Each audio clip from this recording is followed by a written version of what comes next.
This is a long coming-of-age novel called This Sweet Intercourse. And the first thing I'm going to read is the prologue to the novel. So it needs no introduction, because if you picked up the book, this is the first thing you would read, and it wouldn't have an introduction. Hey, Beth, thank you for coming.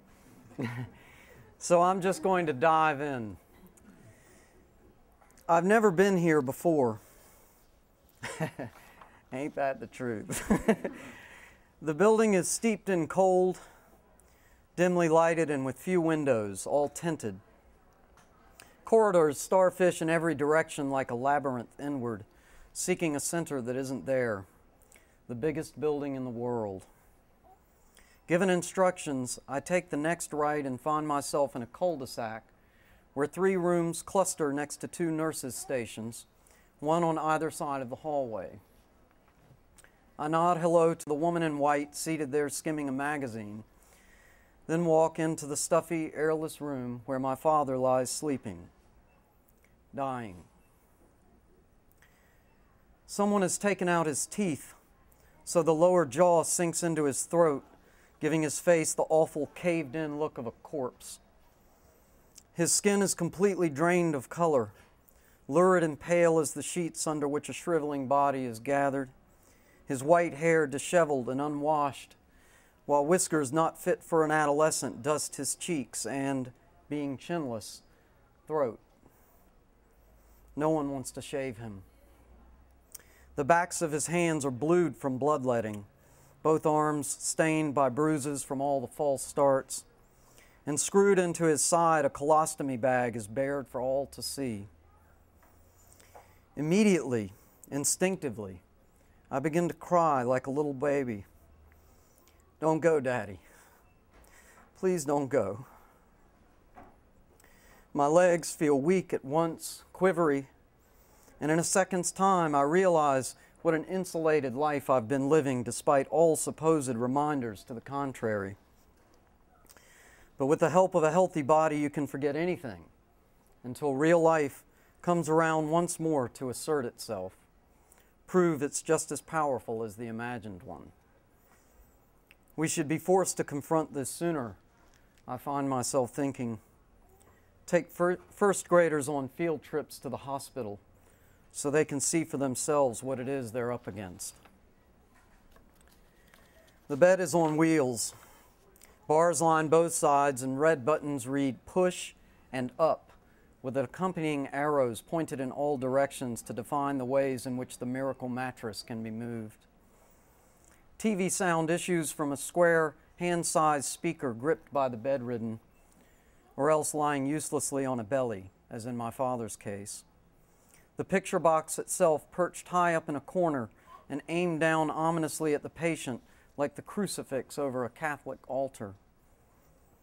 I reach to take the remote so as to switch it off, but his eyes open suddenly, startling me. Hey, buddy, I say, hoping he doesn't notice the tears on my face. Without a sound, he stretches a shaking open hand I take gingerly, afraid of his frailty.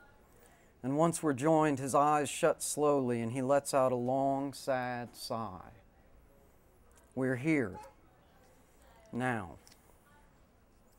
When he speaks, it's with the hushed, low-voiced tenor of one who at last has been scared into humility by his surroundings.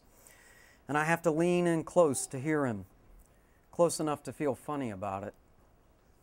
Needing to urinate, he awkwardly rolls onto his right side with a wide-mouthed plastic urinal, while I stare at the television. Goofy commercials jump cutting like crazy, as if fashioned for epileptics, but my eyes nailed to it nonetheless, avoiding the other. And after a few fruitless moments, he says, "The good Lord didn't make me for this." He confesses that in the past 3 hours he's attempted to relieve himself in this manner 4 times to no avail. So now, since I'm there, decides he'll try standing. In order to stand, he must first sit, something the healthy never take notice of. And this costs him nearly 5 full minutes to achieve, even with me helping. The soft-looking mattress seeming to have swallowed his strengthless body. But at last he's upright on the edge of the bed, his legs hanging down, twig-thin and straight as plumb lines. I'm wondering how these wasp-like appendages are going to support him when, without a word, he makes it clear that he needs my help. So I hug him from the front and lift, my bad back searing while he groans his way up and grips his surgery-sutured chest as if to clamp it together where the doctors broke it open. Quadruple bypass. Once we're standing, I steady him with every ounce of strength I possess for fear of us both falling while he does his business, terrified he'll miss his target and soak me, or that I'll break the waste bag, all the while staring at the wall over his shoulder, trying to forget how heavy he feels and wondering what all the switches and buttons are for, marveling at my deep ignorance of the ways of modern medicine. "Oh, come on," he complains to a bloated bladder refusing to release, me realizing with some shame that this is the first time I've hugged my father since I was a small child. I'm counting seconds for the sound of success, but still haven't heard even a trickle when he says to me, "All right," and begins leaning back to the bed edge. Once he's seated, I take from him the urinal in which, to my surprise, 2 inches of cloudy fulvous fluid sloshes, asking stupidly, "Do they need this?" before flushing it down the john for him. Being mattress bound, his back and bottom have become victim to bed sores, red and raw. So when a nurse checks in, we get him into a wheelchair so she can put some sort of padding beneath the sheets. He's easier to lift with the help of another, but he moans like a mantra the entire time. "Oh, oh," me worried we're breaking his chest open. I gauge my concern against the nurse's apparent lack thereof and tailor it accordingly. Onto the mattress, she unrolls this thick foam rubber cushion with craters in it that are supposed to allow his skin to breathe better, then remakes the bed while I sit doing nothing and feeling bad for it. After, she dusts his stinging, sore-speckled back with talcum powder, and together we hoist him back into bed. But this time he panics completely. "Oh, oh," me afraid for him, while the undaunted nurse single-handedly heaves him onto the mattress, his face buried in her chest. Once in place, he starts shaking uncontrollably. "I shouldn't have my face in your breasts," he says, shaky voice to the nurse, causing me to cringe. But angelically, she takes it in stride and consoles him not to worry about it. In a short while, he falls into a fitful sleep. I pull all the covers up around him, but he still shivers ridiculously, the whole bed vibrating with it, his brows furrowed to show no relief from his stress even in slumber, gasping periodically in a panic, sometimes another "oh" from what awful world he is in. I remind myself that he alone is responsible for all this, that his body has suffered years of abuse and neglect, despite countless cautions from fate to clean up his act and listen to the needs of his spirit before it became corrupted by all the bad choices he'd made. But in fact, this doesn't make me feel the least bit better. He's still just a man, and therefore as worthy of sympathy as any of us.